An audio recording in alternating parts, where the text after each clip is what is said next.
This KFAN podcast is sponsored by Builders and Remodelers, exclusive Twin Cities provider of Elements Windows. Get the highest quality windows at unmatchable value. Visit buildersandremodelers.com for more details. Nordo in for PA. It's 9 to noon. Beautiful Thursday morning here in Minneapolis, St. Paul. Vocal maintenance days continue for the 9 to noon host. Brett Blakemore producing. And it's another minicamp heavy show today. Of course, Vikings mandatory minicamp continues down in Eagan. We'll get to the set list. It's Goessling, it's Lieber, it's Lavelle, it's Oh My.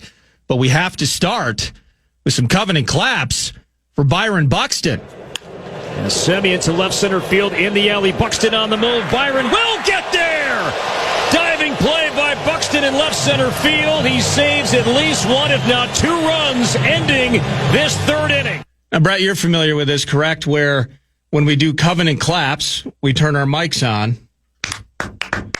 Covenant claps for Byron Buxton. Fantastic catch last night, top of the third inning at Target Field. Didn't slam into a wall, didn't smash his face on the grass, didn't fall awkwardly. And as you heard it there, definitely saved one run, that's for sure. Who knows if the guy on first with two outs can get around and score, but it doesn't matter because Buxton handled business. That's the top of the third inning. Then in the bottom of the third inning, down 2-0. Festa gripping.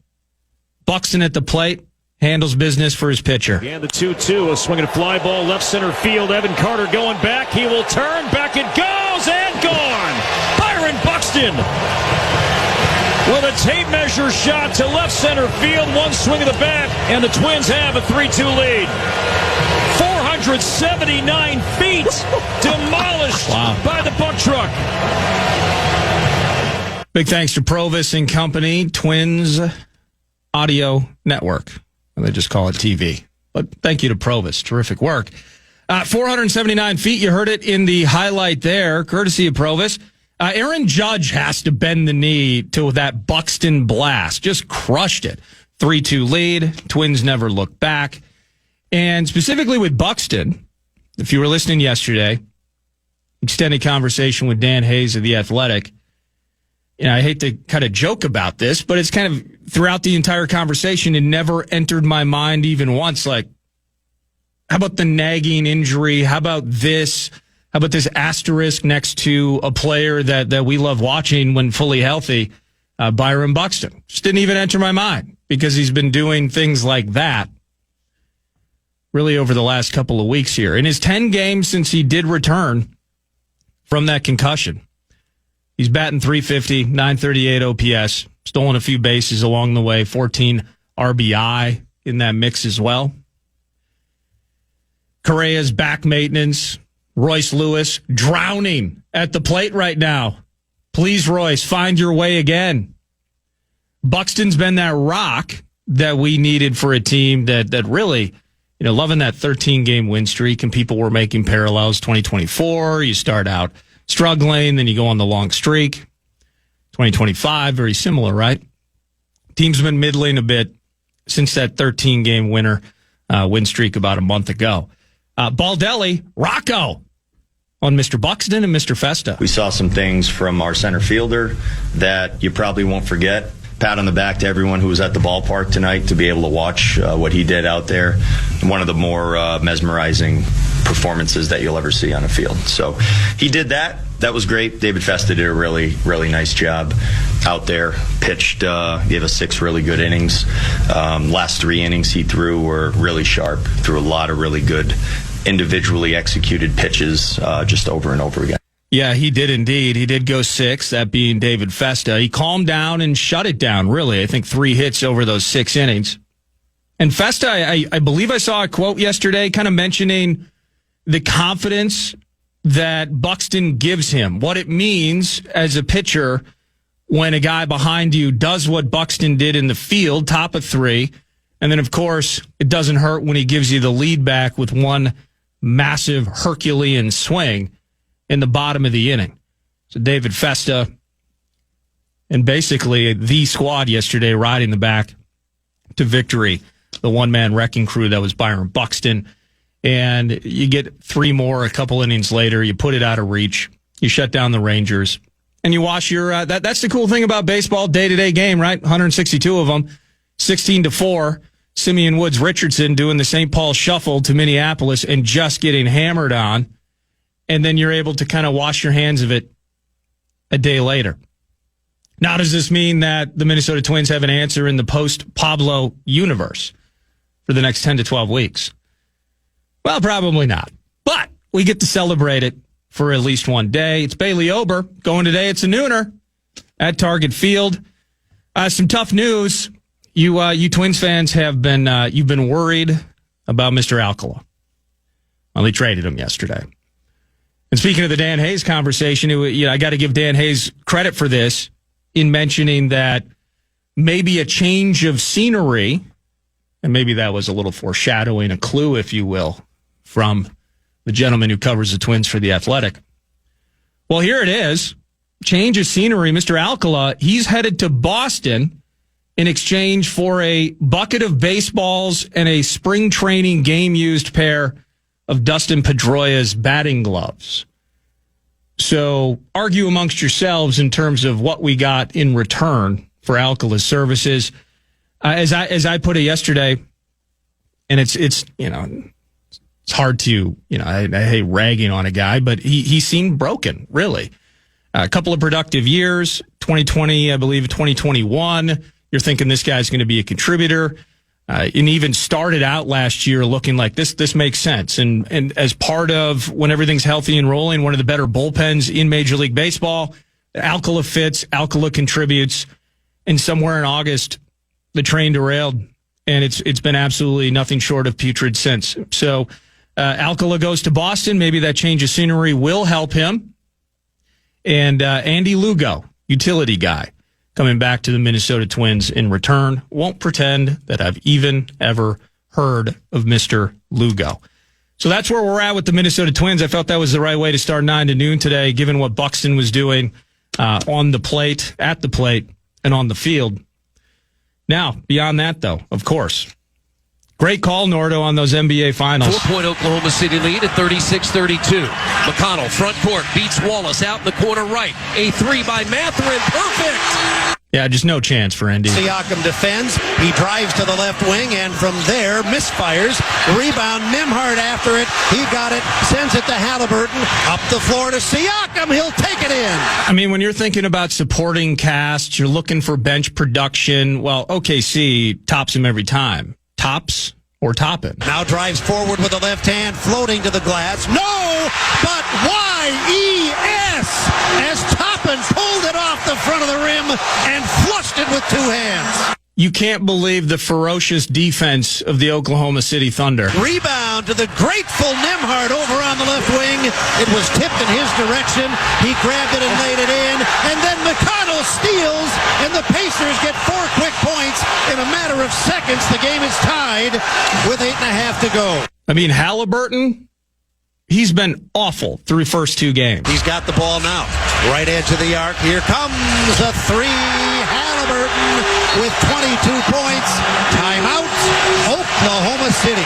Those fans in Indy can get as excited as they want, but no chance OKC is leaving that city without 2 victories. The Pacers attempting to go up 2 games to 1, and now officially are up 2 games to 1 as time has run out. Boy, Oklahoma City had the lead in the fourth quarter, but as is their custom, the Pacers rallied and were able to finish this one off 116 to 107. I mean, from Lou Dort and those early triples, you dig that, but then Siakam gets off to the hot start that he does last night, 116-107, the final. And it's just so impressive in the second quarter specifically. Pacers defense as connected as they were. Wolves fans, myself included, we're looking at what we had to endure with OKC in the Western Conference Final. Well, that's exactly what Indianapolis was doing last night to the Thunder. Mathurin off the bench, and I'm trying to scramble as I say this, but Mathurin, 27 points, 9 to 12. He was hitting threes. He got to the line a bunch. I think he took more free throws he may have than Shai Gilgeous-Alexander. That is not supposed to happen for the MVP and the team that won 68 games in the regular season. The Indy lead evaporates, and it just holding down their stars. And in some ways, it's like if Shea gets his, but you can limit these other things. Well, that hasn't really worked, at least from a Howell standpoint against the Thunder. But when they're able to limit Jalen Williams, I mean, what a clomper Jalen Williams was last night early. And he ultimately ends up leading the Thunder in points and found his offense.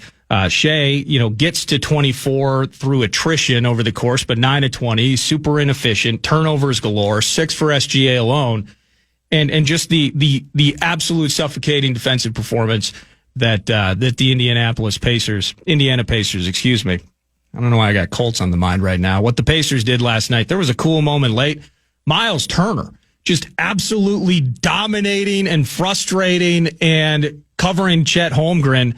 The shutdowns late, the turnovers, and the lack of poise by OKC. It was an absolute just masterful performance by Indiana that I did not see coming. And now the Pacers have a 2-1 lead in the series, and game 4 is tomorrow night. And finally, of course, tonight's the night for this. Off a face-off, Anton Lundell behind the net in the offensive end. And he bounces one out front. This one loose. Marchand shot, he scores! And the Panthers are on the board early. Brad Marchand out of the left circle. 56 seconds in. He pounced on a loose puck, and he cashes in. 1-0 Panthers. Looking forward to this now, riding vibes and riding aura. The idea that OKC, that from my standpoint, still I do believe very, very good chance down 2-1. Now they have to not only take game 4, but now get back into that mode, take game 5 down back in OKC. But specifically here, the conundrum for Edmonton, they absolutely need this game tonight.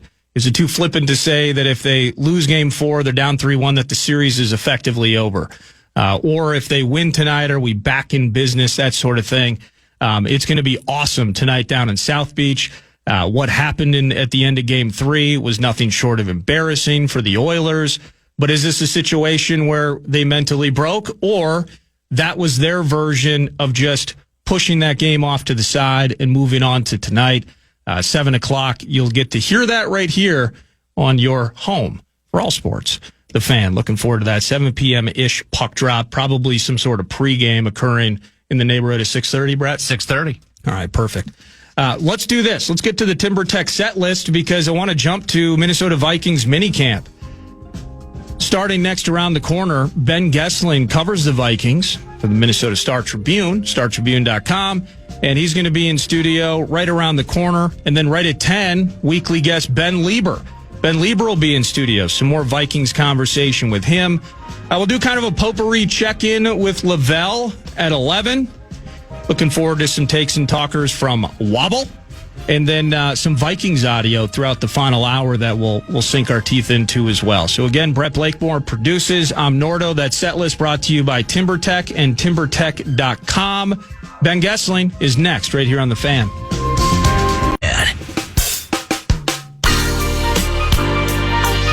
Head over our contest page at KFAN.com. Enter for your chance to win a 2-night stay at Breezy Point Resort for 4, including golf. All thanks to Custom One. KFAN.com, keyword contest. Enter today. Nordo in for PA, 9 to noon. Vocal maintenance days continue for the host. In studio now, Standard Heating and Air, standardheating.com. It is Ben Goessling, Star Tribune, startribune.com, at Ben Goessling via X. How you doing, man? I am doing well. How are you doing this morning? I'm fantastic. Just living vicariously through you and those that cover the Minnesota Vikings down in Eagan. Now, you've been all over the place because you had a big spot track meet this week. Tuesday. So how'd the kids do? Kids ran well. It was a good morning. We had, I think, our biggest crew that we've had at the state meet in probably 4 or 5 years at Apple Valley. So it was fun. It was a fun day, and it was, kind of took me all over the place because it's up in St. Michael. So it's a bit of a haul to get up there. But now back at it and back at the last couple of days of minicamp here. Let me ask you, how do fans ingest a track meet? Yeah. So, shorter distance stuff, I can obviously understand, you're just observing the track. I picture it a little bit in some ways like a gymnastics meet where there's a lot of stuff going on at the same time. So you're trying to focus on what's going on over here. If we got a long jump or we got hurdles, we got relay stuff, of course, encompassing a larger part of the track, but short distance. How do you ingest it, especially when we start talking about the mile or those that are running the longer distances? Yeah, so there is a lot happening at once. Generally, there's one thing going on the track and then a field event or two happening at the same time. So you can kind of pick your spots. You have to go around to a number of different things. As Phil Lundeen, the old track coach at the University of Minnesota, once told me, I brought one of our young reporters over there at the Minnesota Daily, and he goes, well, you'll like track meets. It's a veritable potpourri of stuff. That's how he put it. In his inimitable style, Phil Lundeen is a character from way back, and he was a lot of fun to cover. But yeah, there's just a lot happening. So you kind of have to pick, do I want to watch the track event? Do I want to watch the field events?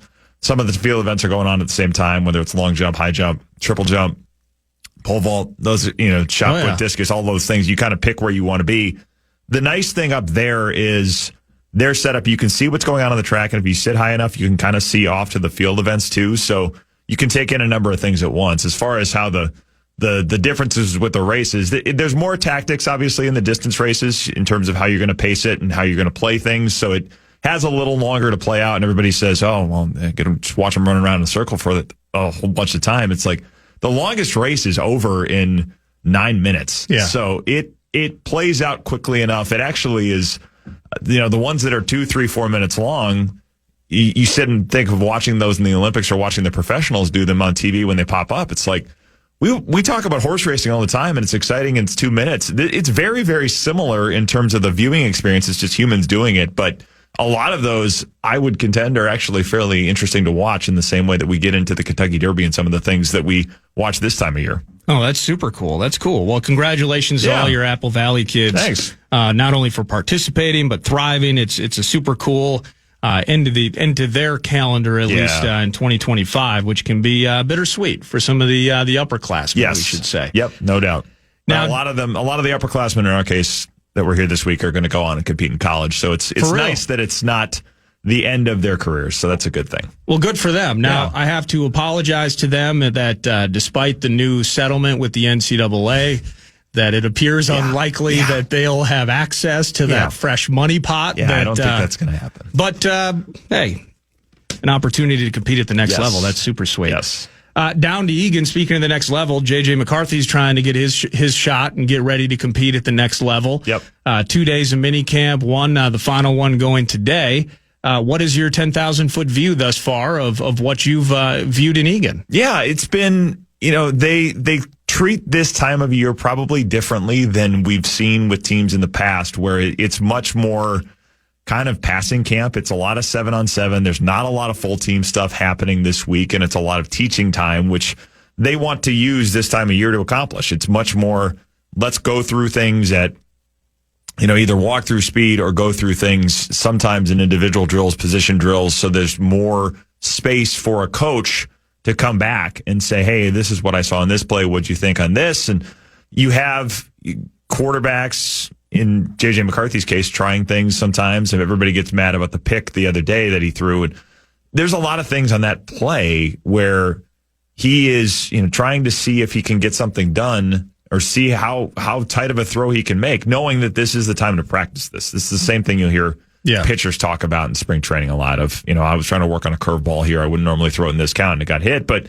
this is the time to do it. So there's a lot of that happening on the field. They've got big monitors that replay each play right away, so players can go back and look at the play, seconds later, fed from all of the video equipment that they have, so players can see, okay, this is what I did here, and basically use it as a real-time feedback kind of teaching device. Is that a physical thing that's happening where they are actually, there's a pause so that they can watch what happened on a particular rep? It kind of runs on a repeat. I mean, they'll show a couple of repeats of each play. So it's one of those things where if you're the quarterback and you throw a ball that, whether it's a completion or not, you get back and look at it's essentially, kind of all 22 type viewpoint of it. They've got cameras mounted on the light posts, and I mean, it's all.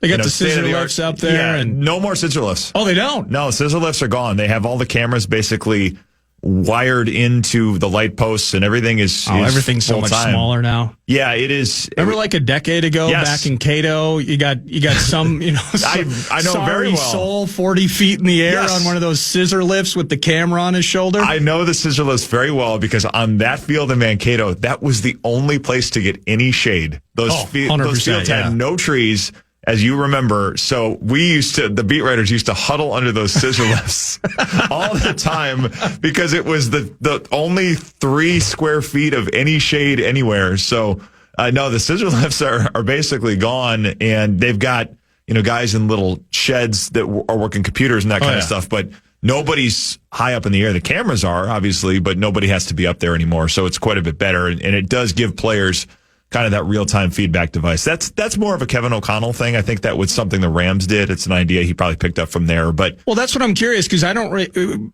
maybe even a year or two ago, I don't remember access on field for players to watch replays. So I must have missed that. Well, I think that's been there since O'Connell got here. Maybe we just haven't talked about it that much. Okay. But it is something that they've had, and I think the technology has gotten better for them. As a coach comes in and says, hey, I'd love to have this, that's where sometimes the team operations people come in and say, all right, you want to do this? Let's see how we can make this happen. Technologically, what do we have to do to wire everything up there? I think they put in speakers now for the regular season where they, rather than having to do the one, if anybody's ever been to a practice where they're working with crowd noise, what they used to do is they'd have this massive speaker on I think it was just on the back of like a gator kind of thing, where it's in the back of a trailer, and they would just move it up and down the sidelines where the play was, so it's just blasting noise right at you from one direction.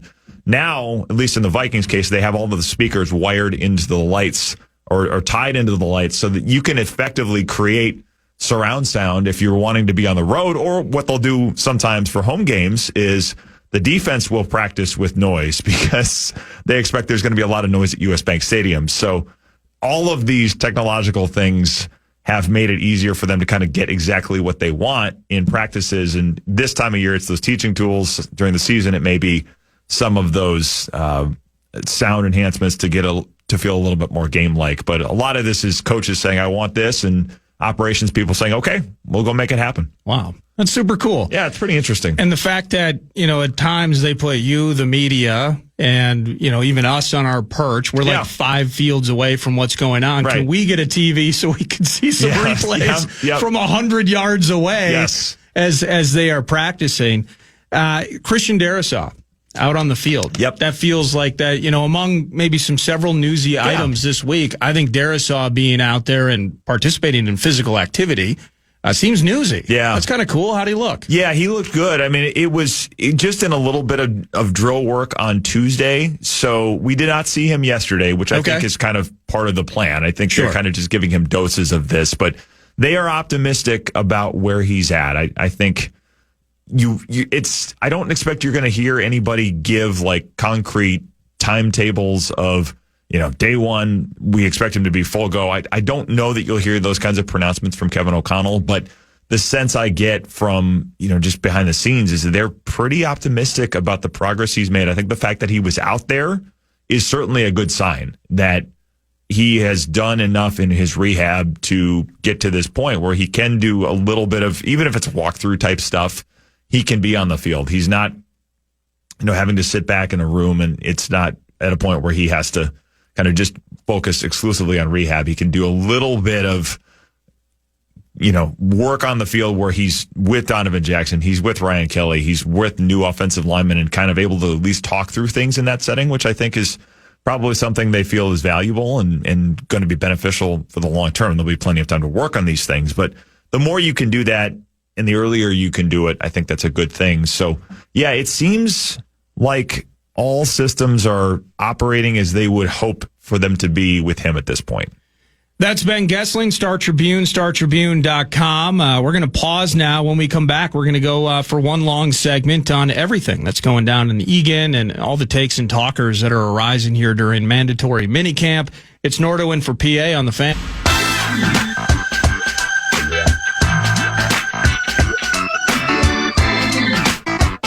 to the 50s at the Minnesota Street Rod Association event June 20th through the 22nd at the Minnesota State Fairgrounds. Enjoy the classic car marketplace, the T6 flyover, the Great Race, Cruise and Art Craft Fair, and much more. Head over to our contest page of your shot for a pair of tickets. KFAN.com, keyword contest enter.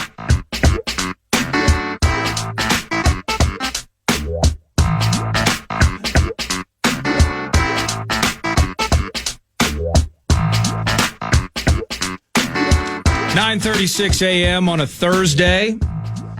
The U.S. Open is underway at Oakmont. McIlroy 2 under. They made it sound yesterday. Ben Goessling, Star Tribune, StarTribune.com. We'll jump back into minicamp, but a little bit like the normal 9 to noon host. I do have a bird seeing shiny thing on ground, and that happens to be Oakmont in front of me. Yep. If you watched any of the coverage in the last couple of days leading up to this, they made it sound like the winner was going to be plus 10. Yeah. So it's usually how the USGA likes to play it. I don't know what the guy's first name is. Spawn would be your leader right now. 4 under through 12. Woodland 3 under through 8. You're gonna have Rocco Mediate on tomorrow. How do you battle the rough at Oakmont or the U.S. Open course where, unlike any other major, they go completely out of their way to try and make you look foolish. They do, and it's always interesting with these things because it seems like it's a point of pride with them, whether it's the rough being really thick or the greens being like putting on the hood of your car because of how hard and fast they are. They seem to want to say, oh, it's the toughest test. It's not, and I'm sure some of that is throwing a little bit of shade at Augusta where it's, well, the winner's going to be 18 under. It's like people want to watch birdies. I mean, that's the reason that the Masters is so much fun. It is tough, yes, but there are opportunities to have guys create moments. The magical shot. Yes, the magical shot that gets everybody roaring, and you get Jim Nantz talking about it for the next 20 years, those highlights. I mean, Augusta clearly wants that. The USGA wants it to be a little bit different. It's not going to be quite as much of a moment with guys making par, although I suppose if you have Rocco Mediate on, you're going to probably talk to him about Tiger in 08. I think, wasn't that against Rocco Mediate to comes up playoff? Goes to the playoff. Yeah. Oh yeah. The double fist pump putt. Yeah, he's he's not bitter about it anymore. He's been asked about it a couple times over the years. But he'll I mean, one of the more brutally honest people that I've ever met. He will tell you exactly how he bleeped that whole thing up. Yeah. Oh yeah. Yeah. No, and it's even now, 15, 16 years later, it was 08. Yeah. He can still tell you exactly where the ball hit here on his second shot, why he completely messed this up. The putt was a complete disaster.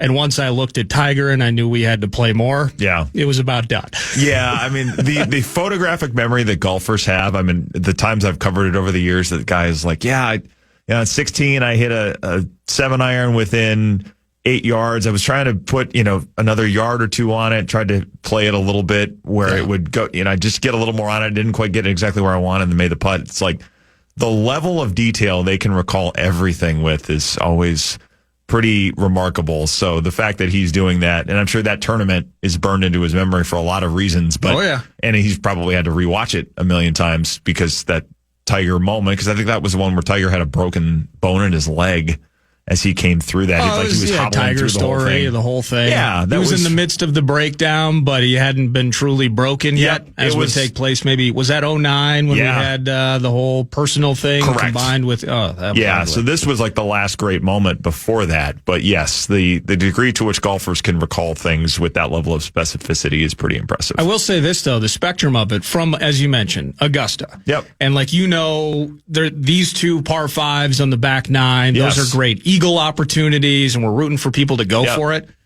The other end of it, I will say, when you watch a Rory McIlroy or a Scotty Scheffler take a swing in the rough and it goes about 2 feet, it makes me feel like one of the pros. It makes me feel I could do that. Yes. I've done that so many times. I could relate. Yeah, it does humanize them a little bit when, when they're hitting, their 220 yard or 200 yard 7-irons. It's like, what planet are you on? But when they do that, it's like, okay, they're just like me. Oh. Yep.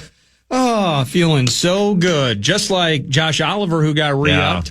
It was the coordinator's corner yesterday. 2 days ago, Flores spoke. Then yesterday, finishing out with Matt Daniels on the special team side, Wes Phillips on the offensive side. I will during the final hour. I know Brett's been working hard to cut up some clips, some minicamp clips, and we'll hear from them specifically. But I did see something from Wes yesterday. Really, high praise for Josh Oliver. So he's got some new money. And I've even vaguely remember Kevin O'Connell saying some really positive things. And it's always with a guy like Josh Oliver. You don't really know what he does in this spot. Yeah. There's some things that don't show up on the stat sheet. And that's not necessarily satisfying to all Vikings fans. But it looks like, in the end with his extension, it's $11 million in more guarantees. Yeah. And ultimately, based on how Kevin O'Connell wants to move this thing forward in concert with Phillips, that they truly believe that Josh Oliver is vital, that he is, if we're going to start running more aggressively, that we need this big body blocker up on the line, and they were excited about being able to get a deal done. Yeah, it was interesting because I started asking Wes Phillips about Oliver yesterday, and he said he's probably the best blocking Y tight end, so the tight end playing in line more so than, TJ Hawkins playing the F where you're moving around and you're flexed off the line. He said he's probably the best at it with passing game skills in the NFL, and obviously they paid him as such. It was interesting to hear. I think the running game part of it is going to be a lot of this where you do want to be a little heavier. You want probably more 12 personnel, a little bit more where, maybe it's CJ Ham back there and it is a running down and Oliver's out there instead of Hawkinson. You have Jordan Mason, you have Aaron Jones. They're probably going to be a little more forceful in the run game. But the other thing I thought was really interesting that Wes Phillips talked about yesterday is the times where they can put Josh Oliver on a defensive end and they can say, you can take care of him one-on-one because we trust you that much as a blocker. And he'll say, pass rushers often kind of say, well, I'm not going to get singled against a tight end. It's never going to be that. But we know what kind of tragedies can ensue when it does happen. Correct. Yes, that can happen. With most tight ends. Correct. And there's a reason they are not being asked to do that very often. But if you have a guy that you trust to do it, it does allow you to send some help other places. And as he was talking about that, I kind of thought to myself as he was in the middle of the answer, well, if you value him that way, guys that get asked to block defensive ends make a lot of money. Tackles make a lot of money. So even if he's doing that every so often, it adds a level of value that you might sit there and look at that contract and say, really? They gave him that much money for a tight end too? It's like, if they see him as almost a quasi-offensive lineman in that regard, those guys get paid a lot. Yeah. And I think in that sense, that may be how they're valuing him and saying, yeah, we do want to pay him this much because he does these things that we aren't going to find many other places. Quick aside, super dumb. Tight ends blocking DNs or pass rushers. Yeah. I don't know if you remember this. 2018, it's at Soldier Field. And Kyle Rudolph, he's scored a lot of touchdowns. Yeah, this is the game on Sunday night. Got flexed to Sunday night. Yeah. The money in his pocket is not for run blocking. No, it's not. And there was a handoff to Dalvin Cook, left side of the line. So far side as we were looking at it, going left to right. Yep. Khalil Mack, with one arm, took Kyle Rudolph like a rag doll and said, go over here and sit down. Yep. With the other hand, he forced a fumble and a turnover on Dalvin Cook. It was one of the most unbelievable things. Josh Oliver, we're not anticipating that similar lack of resistance from pass rushers moving forward. No, not quite. And Khalil Mack that was the point in his career where he was about as unblockable as they got. So good. Probably not a lot of times where you want to have that matchup, whether it's Josh Oliver or anybody else. But yes, you are hoping and counting on Josh Oliver to probably be able to withstand a little bit better than that particular play showed Kyle Rudolph doing. Kirk overthrew Stephon Diggs by 5 yards, wide open in the end zone that game. Maybe Adrian Amos had a pick, or was that Eddie Jackson? I don't know. That was the game where Zimmer first went to the podium and effectively started strafing John DeFilippo. That had been happening privately before that, but that was the first game where he basically came out and said, we need to run the ball more. Yep. And then a month later, they lost a couple other big games. They lost at Foxborough, and then they lost in Seattle where they almost got shut out, and DeFilippo got fired. Oh, tied 10-10 into the fourth quarter, 10-10 at Gillette. Yep. You're running for 8 and change a carry, and I think you ran it like 12 times the entire game. Yep. Josh Gordon scoring touchdowns. They by the way, whether it's the Cannon, they got the Minutemen and stuff going on. There's a lot going on at Gillette. Yes. Back in those Brady days, Brady always got 5-yard scrambles on the Vikings. He would always find his way to it. That game, Xavier Rhodes was like an awful hamstring injury. Like warming up before the game, we're watching the thing and there's no way he's playing. And then they come out, they announce him active. He was like splitting series with Marcus Sherrills. And it's like Marcus Sherrills as a punt returner. Sure. Marcus Sherrills as a corner. Xavier Rhodes was all pro in 2017, and now he's splitting series. This is not how you want things to go. So, yeah, that game, I think that was the game where Thielen and Belichick got into it, too. I think it had to be. That's the only time they played. That's the game. Yep. Yeah, he was on the sideline just absolutely jawing at him. Yep. Yeah, so that season 2018 went off the rails between that Soldier Field trip and then Seattle. Was kind of, and then the Bears, I think, came back into U.S. Bank Stadium week 17 and kept them out of the playoffs. There truly could be a Zimmer Chronicles in terms of his tenure here. And it's not just like, hey, this sneaky off-field stuff, just actually like on-field bits.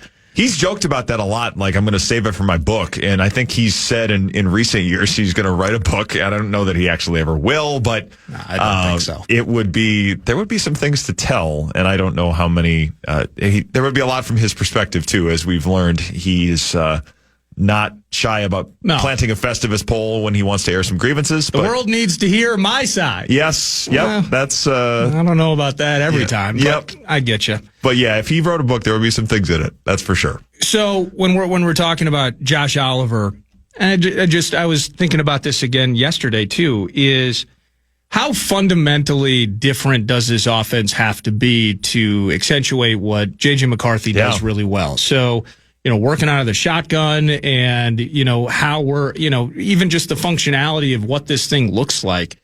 You believe it has to be a ton different, or is it just by nature of building off of what we can do more efficiently in the run game? Where I'm just envisioning, you mentioned, are we having more 12 personnel in the mix in these situations?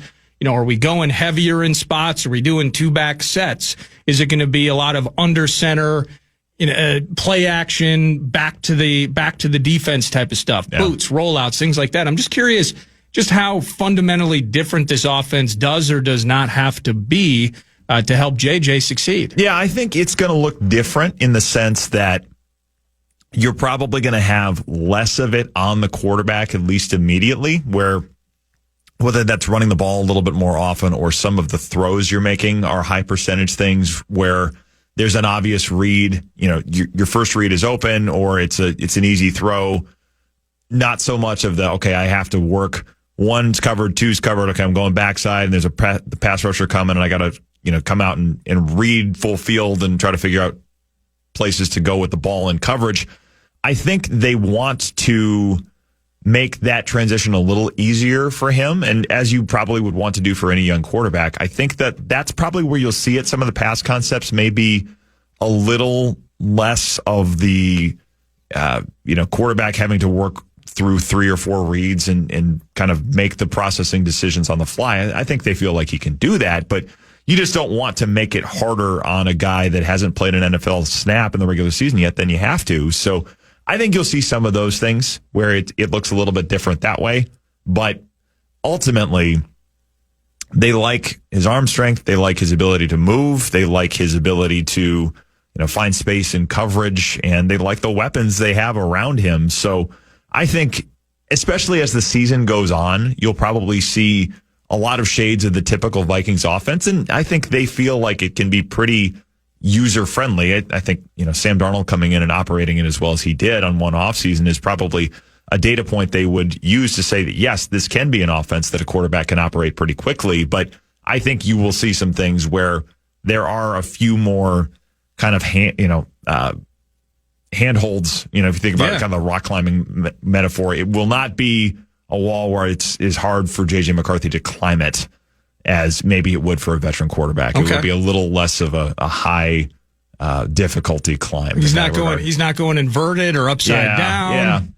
There aren't. He never actually has to leave a hold to get to the next hold. Okay. I've done only a little bit of this, but it's probably more of like a 6 or 7 rather than a 10, 11, 12. Just trying to think of the vertical endeavors thing. I've been there a few times, but I don't know. I saw some people at REI while I was buying a tent. Yeah. Yeah, I didn't participate. Yeah. So I've done it a couple times, but with JJ in particular, you were talking about it earlier, and a lot of people didn't like that pick. And it just kind of feels, I mean, we can't help ourselves. I'm an adult child, a rube. And you say to yourself into minicamp that it is going to be kind of ho-hum, that there are intentional aspects of this teaching and learning phase, but then as soon as you see a mistake or as soon as you see something awesome, then you emotions take over. Yeah. I'm an emotional sports fan. I can't help it. But in the end, through 2 days of minicamp, I have really felt the vibe, whether it's JJ McCarthy or just in general, that there isn't, I don't want to say there's not a lot going on. There is, but in the same sense that to glean what the finished product's necessarily going to look like, now is not the time to dig too deeply into that. If there's an undrafted, the Tyler Baddies of the world, the UDFAs, if they are looking for an opportunity to splash, maybe they can do that in the classroom. They can do that in connecting with coaches and such. But they're not going to do that on the field here. Is that kind of the right take on that? Yeah, I think that's right. I think there are moments where you say, okay, there was a flash of something here, but corners are not pressing yet. Nobody's in pads. You're not doing a ton of 11 on 11. It's not even, the pace of things is not even training camp level yet, to say nothing of preseason or regular season. I heard Isaiah Rodgers looks good, though. He has looked good. I can't help it. Yeah, I know. And the thing there is they're excited enough about him. They've said it in other places as well. That I think, Brian Flores said it this week. He had his eye on him since he was in college. So, yes, he's made some nice plays. If you want to take those moments and kind of consume the sugar and consume the candy, I think there's those things to do. It's probably where you're looking at quarterbacks or looking at offensive line play when nobody's in pads yet. Those are the things where, especially with the quarterback, because we're all going to do it. Everybody's going to come in training camp. Oh, he was in 7-on-7. He was 8 of 10 for 109 yards. And, the video of the training camp throws, the highlights, is everybody's going to go nuts. It's going to be one of those summers. It's going to be like, how's Teddy looking? Except it's 2025 instead of 2014. I get it. But yes, I think you heard, Kevin O'Connell did it a couple of weeks ago, kind of went on a riff about it at the beginning of his press conference about people breaking down the snaps and snap counts and completion percentage and all that kind of stuff. But how many handoffs Aaron Jones? How many handoffs Jordan Mason? Yeah. So there's going to be all of that stuff. But yes, I think it's good to keep a lot of that in perspective. So just to verify now, because whether it's your notebook and the notes and the podcasts, and great work with Quasey, by the way. Yeah, you had talked about that when you were with me last week, and you said that might become a thing. Well, it was like later that day. Yep. Yeah, well, might. I was, I was hedging a little. You were being coy. That's fine. And the GM has a right to have something else going on. And maybe, but Quasey holds his schedule well. He does. At least in my experience with him. But, so we're not going to get 500 words on JJ's cadence and Ryan Kelly's footwork later today. Is that what you're saying? No, probably not. JJ, I think, is talking to us today, and we're going to hear from Kevin O'Connell today. So there will be plenty of coverage, and then newsletter tomorrow is, I took a little bit more of a 30,000 foot view on some of the salary cap stuff, as I am often want to do. It's super interesting, man. Even yesterday, different topic, but having Blake Barrett's in, and he represents players in this NCAA thing. Yeah. And I know it can be boring to some, and it certainly can be confusing and ultimately frustrating with all of the angles. We set this standard, and then whether it's the NFL collectively bargaining to find 50 angles to abuse that standard, or in college, what they're, on the Wild West territory. I think it's super interesting, though. And the Vikings, as much money as they spent this time around, the flexibility that they've built, that can immediately go out the window without some tweaks and how they handle things in the next few months. I think that's super interesting. And that is what the newsletter is about tomorrow. I just finished writing that this morning. So, yes, all of those things. Still read it, even though we just talked about it. No, you teased it. It was a good teaser. I appreciate it. If people want to read more of those things, which I think I'm with you. I think it's interesting. Some of it is I have a 20-year-old rusty accounting degree that this is about the only place I use it for. So it's probably interesting to me in that respect. But you didn't spend a few years with one of the big four before you? No, okay. I did not. I did an internal audit internship at Valley Fair, of all places. Really? Yes. Before I did a newspaper internship, I was at Valley Fair as an internal auditor for a summer. But is that Valley Scare keeping the budget? Yeah, and we had to do a lot of, there's budget stuff. There's all sorts of different, very, very boring things. But I do think in the sports world, the money part of it makes the world go around. Yeah. I mean, I think it's interesting in that sense because teams are making their decisions based on these things. So if you learn it and understand it, it does give you a little more of a roadmap of, okay, well, they're probably going to do this because this is where the guaranteed money is, and this is where all of this stuff's going to go. So makes it a little easier to kind of read the roadmap and see where things are going to go. Last thing for you, and I don't want no spoiler alerts, please. The head coach, Kevin O'Connell, is going to speak to the media later today. Listeners, if you don't catch it this afternoon, you know how 9 to noon works. It's minicamp week. We're going to replay that press conference tomorrow. So you'll get to hear Kevin O'Connell. You get to hear Alec Lewis basically apologize for asking a question when he kind of limps in with the whisper voice. Yep. It's the best thing ever. You'll hear, of course, Mr. Goessling asking questions today as well. But is there anything in particular as they put a wrap on this thing? Next week feels like it's very arbitrary, if anything. We'll see if it even this happens. Is really our last taste of the purple before training camp. Yep.